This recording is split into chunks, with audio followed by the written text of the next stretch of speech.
In 1885, Highlands was 10 years old. It was a southern town founded mostly by sober, God-fearing, temperate people from the north, so it was dry, without saloons or open sale of whiskey.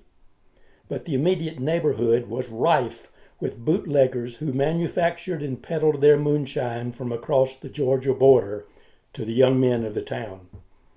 One day, a U.S. revenuer arrested 2 bootleggers from Georgia's Moccasin Township. He brought them to Highlands, and there being no jail, he confined his prisoners to the Highlands house to await trial. The Moccasin Township, getting wind of the arrest, issued a formal declaration of war on Highlands.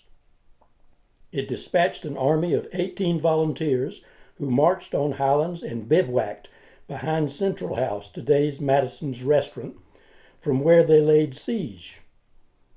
Mayor Bascom recruited local guards from among the men of the town to defend Highlands and declared a state of martial law. For 3 days and nights, the 2 sides sniped at each other.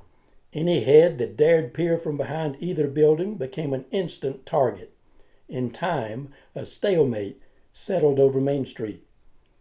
Then native Highlander Tom Ford climbed up onto the roof of Highlands House. From there, he shot and killed a Moccasin youth.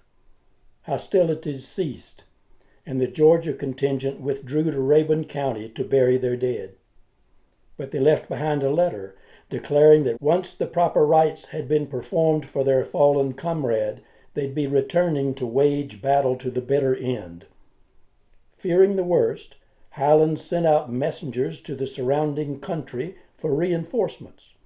Several days passed, during which time the Moccasins reconsidered and sent a letter to announce that instead of risking their lives on North Carolina soil, they intended to shut off the only supply route from Walhalla to Highlands, which ran through their township. Any Highlander that dared venture into Georgia would be killed. In due time, the larders of Highlands grew empty, since no one ventured to test the Moccasins' resolve. But one brave soul allowed as how he was not afraid to face them.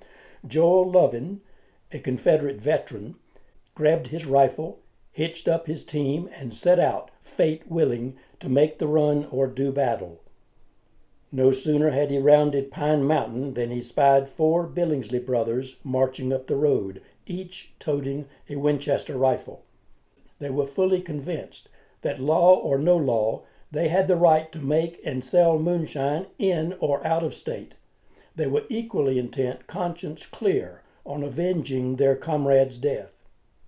Uncle Joel had always harbored personal doubts as to the efficacy of prayer, but if there ever were a time to pray, he reckoned it was now. He found himself imploring with heartfelt conviction, "O Lord, if there is a Lord, save my soul, if I have a soul, from going to hell, if there is a hell." But his prayer didn't slow their advance. They kept coming. So grasping his rifle, he prayed again, the only prayer he knew from his youth by heart, "O Lord, for what we are about to receive, let us be truly thankful." Still the boys came on.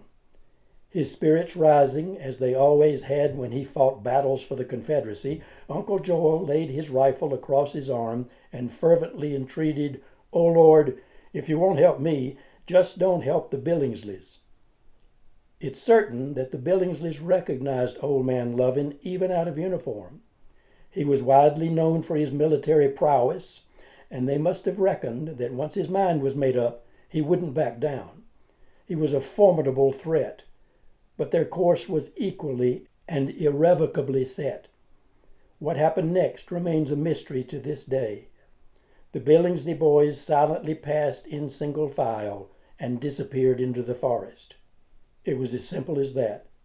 The war between the Moccasin and Highlands townships was at its end.